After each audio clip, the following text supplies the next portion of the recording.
Tere! Taas uus päev Lihtsaelu kanalil. Mina olen Kaido Sõmer. Olen investor, ettevõtja ja mentor ning Edu Akadeemia üks asutajaliige. Kuhu investeerida aastal 2021? Kui sa oled vaadanud juba meie esimest ja teist osa, siis sa tead neid esimest 6 väga olulist punkti, kuhu sina võiksid investeerida kõigepealt sel aastal. Seekord räägin ma punktidest 7-11 ja see on meie selle seeria viimane osa. Nüüd selleks, et see informatsioon jõuaks võimalikult paljude inimesteni, teeks ma väikese loosi. Ja ma loosin välja, kui eelmises osas ma loosisin välja 1 raamatu, siis ma tõstan panuseid. Ma loosin välja 2 raamatut, T. Harv Ekeri Secrets of Millionaire Mind. Ja selleks, et sina saaksid võita ühe nendest raamatutest endale, peaksid sa tegema seda, et sa lähed Facebooki lehele Lihtne elu, otsid sealt üles meie esimese osa sellest videoseeriast ehk kuhu investeerida 2021 esimene osa, jagama seda oma Facebooki lehel, siis panema like'i Lihtne elu lehele Facebookis ja otsime üles YouTube'is kanali Lihtne elu ja paneme ka sinna telli. Kui sa need oled ära teinud, siis tule tagasi siia 3. osa juurde ja pane siia kommentaaridesse alla kirja tehtud ja kõikide nende vahel, kes seda teevad, loosime siis välja selle raamatu. Raamat on inglise keeles, suurepärane õpik selleks, et õppida, kuidas raha majandada. Ja kui sa ei oska inglise keelt nii hästi ja arvad, et see oleks ikkagi vajalik raamat sulle, siis mine otsi raamatukogust üles. Võib-olla on ka müügil, ma ei ole praegu vaadanud. Mine otsi raamatukogust üles, kas on olemas Miljonäri mõtteviisi saladused, on selle raamatu eestikeelne nimi, ja loe see läbi. Väga väärtuslik lugemine. Mina olen selle programmi alusel õppinud 1 aasta USA-s, 10 aastat tagasi. Ja see oli väga väärtuslik, silmapiiri avardav ja investori seisukoha pealt hoopis teistsugune kui see, millega me olime harjunud siin Eestis. Lühidalt ka minust. Ma olen 30-aastase eduka investeerimiskogemusega investor. Minu peamised investeeringud on olnud ettevõtlusse ja kinnisvarasse. Ma olen teinud tööd väga paljude ettevõtjatega, kes on sattunud raskustesse, olles siis kas ettevõttega kriisis või otsides väljundit seda, et kuidas liikuda edasi paremate tulemuste poole koos oma ettevõttega. Lisaks sellele olen ma teinud väga paljude inimestega tööd nende isikliku arengu tasandil. Sest ükskõik millega sa ei tegele, siis kõik lõppkokkuvõttes taandub sinu enda isikule, sinu enda arengule. Ja kui sina oled kõige suurem mutter oma ettevõttes või oma investeeringutes, siis sa võid olla ka kõige suurem takistus selles. Kuhu investeerida aastal 2021? 7. punkt tähtsuse järjekorras on krüptovaluuta. Miks ma soovitan krüptovaluutat?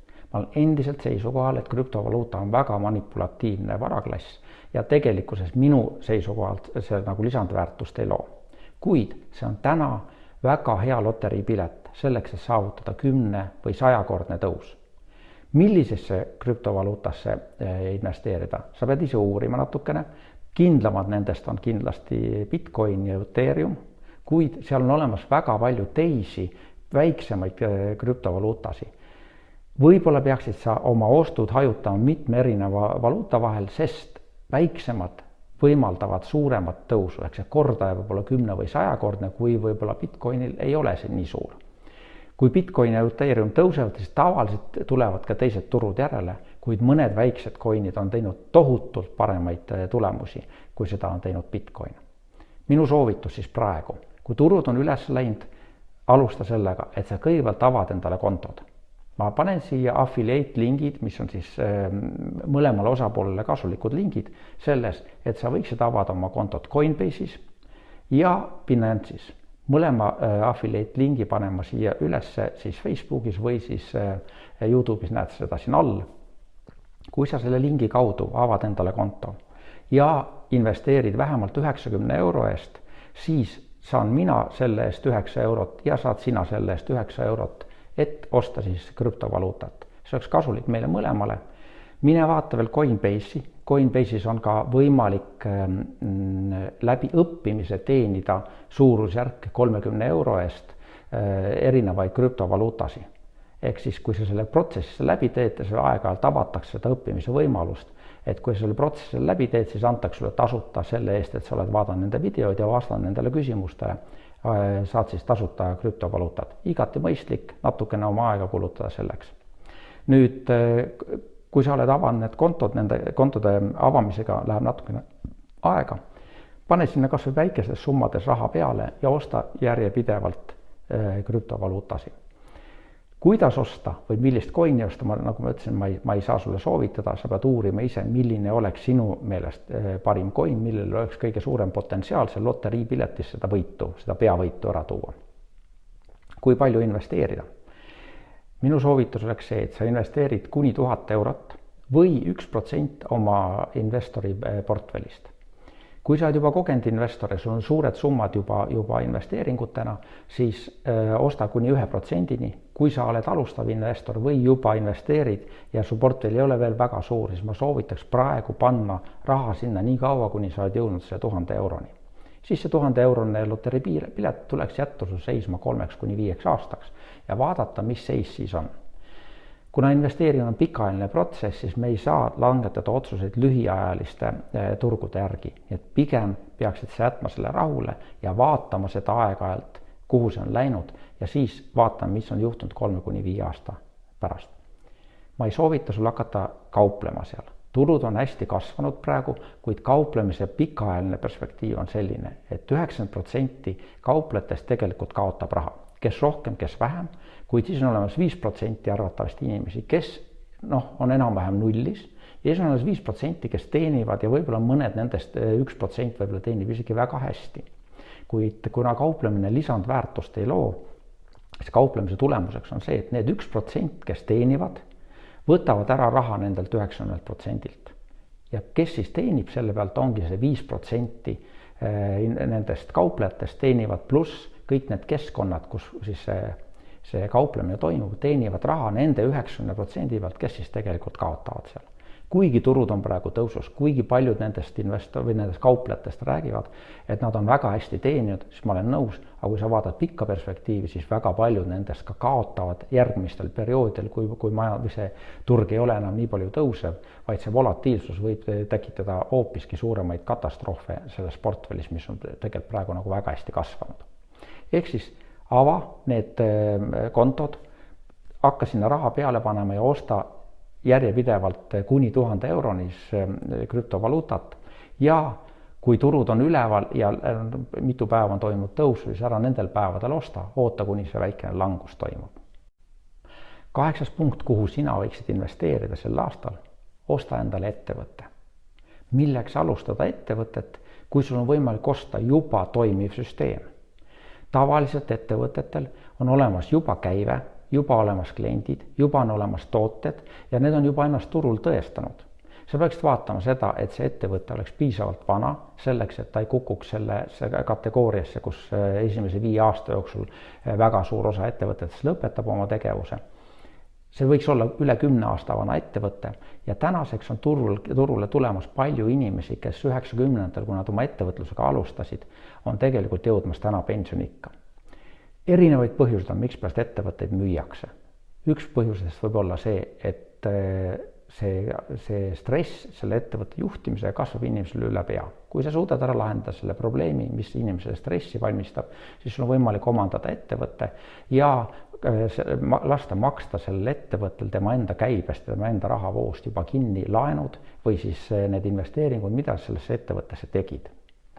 Ka on võimalik seda teha siis, kui sa kasutad panga rahastust, sest ta on sarnane kinnisvaraga, tal on olemas mingisugune väärtus juba ja sul on võimalik selle väärtuse vastu kaasata pangast kapitali selleks, et sa saaksid selle ettevõtte ära osta. Kui sul on juba firma täna ja sa oled seda üle 10 aasta juba juhtinud ja sa tunned, et sa oled kas väsinud või tahad väljuda või mida iganes põhjus sul sellel on, siis anna mulle teada, järsku on minul huvi osta ära sinu ettevõtte. Samas, kui sul on täna ettevõte ja sa oled ettevõtja ja sa tegelikult ei plaani veel oma ettevõtet müüa, siis ma soovitan sul hakata ette valmistama seda, et su ettevõte oleks müügikõlbulik. Ja selleks võib minna täiesti 3–5 aastat selleks, et sa saaksid endale müügikõlbuliku ettevõtte ja mõte on siin selles, et kuigi sa ei plaani seda ettevõtet ära müüa, sa võid sattuda sellisesse olukorda, kus sa pead seda müüma. 9. koht, kuhu sina võiksid investeerida sel aastal, on kinnisvara. praegu on hinnad tõusnud tohutult ja me ei tea täpselt, millest see on tingitud, aga arvatavasti on trükitud nii palju raha juurde, et raha väärtus on langenud ja selle tõttu on tõusnud ka hinnad. Üks põhjus veel, miks pärast korterite hinnad tõusevad, on see, et sel hetkel, kui tuli koroonakriis peale, paljud ettevõtted peatasid oma projektid uute korterite väljaehitamisel ja teistpidi, kui uusi kortereid tuleb vähem peale, siis inimestel on täna aina rohkem raha käes olnud ja inimesed kardavad seda, et inflatsioon, mis varsti võib tulla tänu nende koroonapiirangute mõjule, võib juhtuda, et ka raha hakkab oluliselt kaotama väärtust ja nad tahavad panna millegisse, mis on nagu kindlam vara kui lihtsalt raha pangasele. Kuid endiselt on võimalik leida rahavooga objekte, mis on siis nagu tööstushooned või siis on sellised investeerimiskohad, kus kohal on kindel rentnik, kindel rahavoog, kuid see on pigem juba edasi jõudnud investorite teema. Ja turul on olemas igal ajal tehinguid. Lihtsalt sa pead leidma üles need pärlid ja olema selles aktiivne. Väga tihti ei tehta kasumit mitte müües, vaid pigem toodet ostes. Kui sa otsid ja leiad endale sellise objekti, mida ostes sa saad juba selle alla turuhinna kätte, siis seal on see koht, kus koha peal sinu investeering võib oluliselt paremat tulemust toota.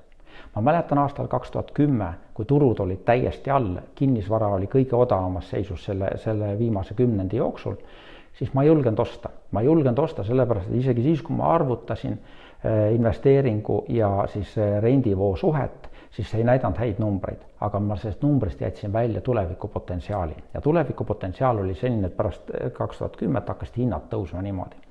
Ja tulevikupotentsiaalist tähendaks seda, et kuigi ma ostsin ta aastal 2010 hinnaga X, siis tegelikult selle turuväärtus tõusis, eks seal oleks võimalik nii kapitali kasvu võimalik saavutada, kui ka sellel tegelikult rendihinnad tõusid, mis tähendab seda, et selle ostetud objekti tootlus oluliselt paranes.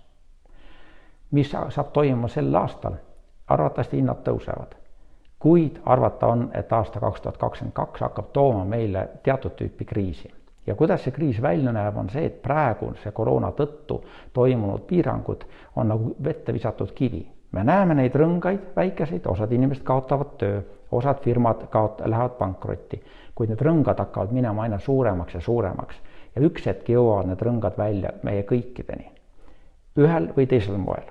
Ja nüüd on küsimus, et kas sa oled ette valmistatud selleks, et see rõngas sinuni jõudes oleks selline, et sina ei kaotaks oma vara.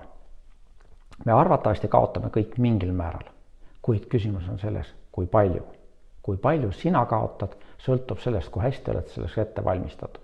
Ja arvatavasti aastal 2022 peaks tekkima turule juba nii kortereid kui kinnisvara, mis on soetatud varem ja mis on selle turule ilmunud selle tõttu, et inimestel ei ole enam raha, et maksta pangalaenusi ja pangad hakkavad võtma ära kortereid.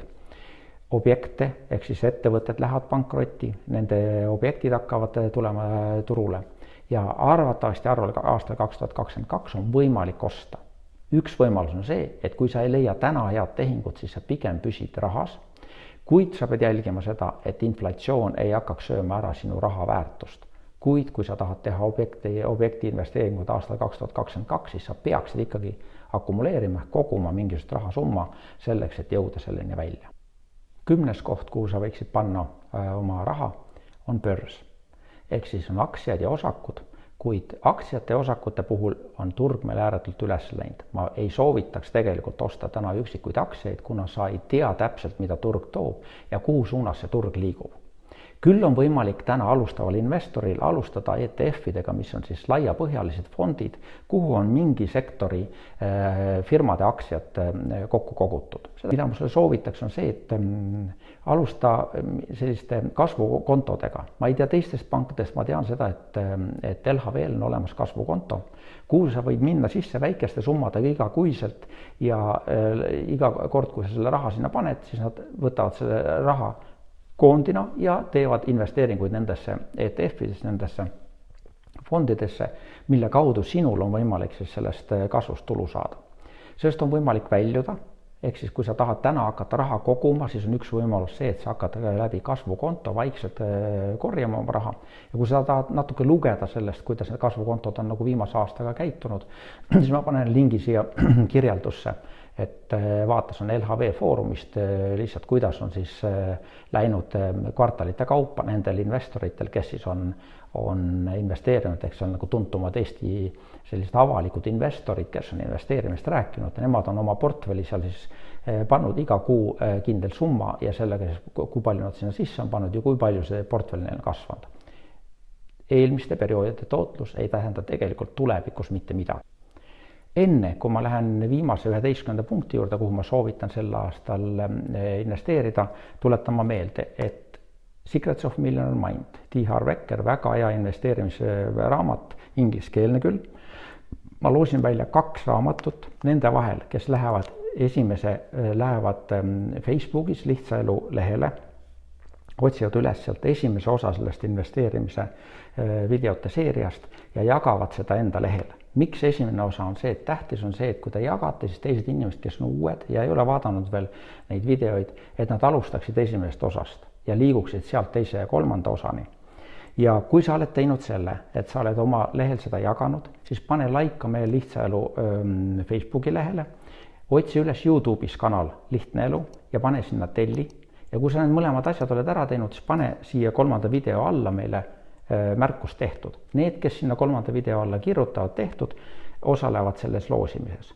Nüüd, kes eelmises videos, number 2 videos, ma loosin välja 1 raamatu ka seal, kes seal juba tegid seda, siis ka nemad saavad osaleda juhul, kui nad võtavad ja lähevad selle esimese osa peale, jagavad seda enda lehel ja kirjutavad ka nüüd siia 3. osasse tehtud, siis ka nemad saavad osaleda selles, et nad saavad seda 2 raamatu loosis kaasa lüüa. See raamat, nagu ma ütlesin, on ka eestikeelsena Miljonäri mõtteviisi saladused. Mine otsi see kuskilt raamatukogust üles, ma ei tea, kas seda poodides on. Ja see on väga väärt lugemine selleks, et hankida endale finantstarkust juurde. 11. ja viimane punkt, kuhu sina võiksid investeerida aastal 2021, on kuld ja hõbe. Kuld ja hõbe on teinud väga ilusa tõusu aastal 2020. See algas ka koroonakriisi alguses, kus kohal väikene nõks käis allapoole ja siis turud tõusid väga ilusti. Mina kasutan kulda hõbedat pigem väärtuse hoidmiseks kui rikkuse kasvatamiseks. Hinnad on täna natukene langenud ja kuna majanduses hoiatatakse, et tegelikult on tulemas hüperinflatsioon ees, ma ei tea, kas see tuleb või tuleb, hüperinflatsioon tähendab seda, et oluliselt raha kaotab oma väärtust ja sul on täna olemas palju raha või ka natukenegi raha ja sa tahaks, et see raha väärtus säiliks, siis oleks mõistlik osta kulda või hõbedat. Neid on mõttekas osta investeerimismüntidena, need on kõige laiemalt levinud ja need on kõige parem osta ja müüa selle tõttu, et nad on väga selgelt arusaadavad komplektid ja selgelt arusaadavad ühikud. Kuhu suunas kuld hõbe läheb? Ma ei tea, see on ainult arvamine, aga ta on ilusti hoidnud oma väärtust läbi nende aastate, millesse mina olen kulda hõbedat investeerinud. Kui on midagi, mille kohta sa tahad rohkem teada saada, siis pane siia alla kommentaaridesse, mis teemadel võiks teha videoid või mida võiks paremini lahti seletada nendest asjadest, kuhu investeerida aastal 2021. Otsi üles ka meie Facebooki Lihtsa elu leht, pane sinna like ja otsi üles ka meie YouTube'i kanal Lihtne elu ning pane ka sinna telli. Kui sa arvad, et see video oli kuidagi väärtuslik sinu jaoks, jaga seda teistega. Loodetavasti saavad ka teised inimesed sellest lisandväärtust. Ja ma loodan, et ma sinuga näen juba järgmises videos.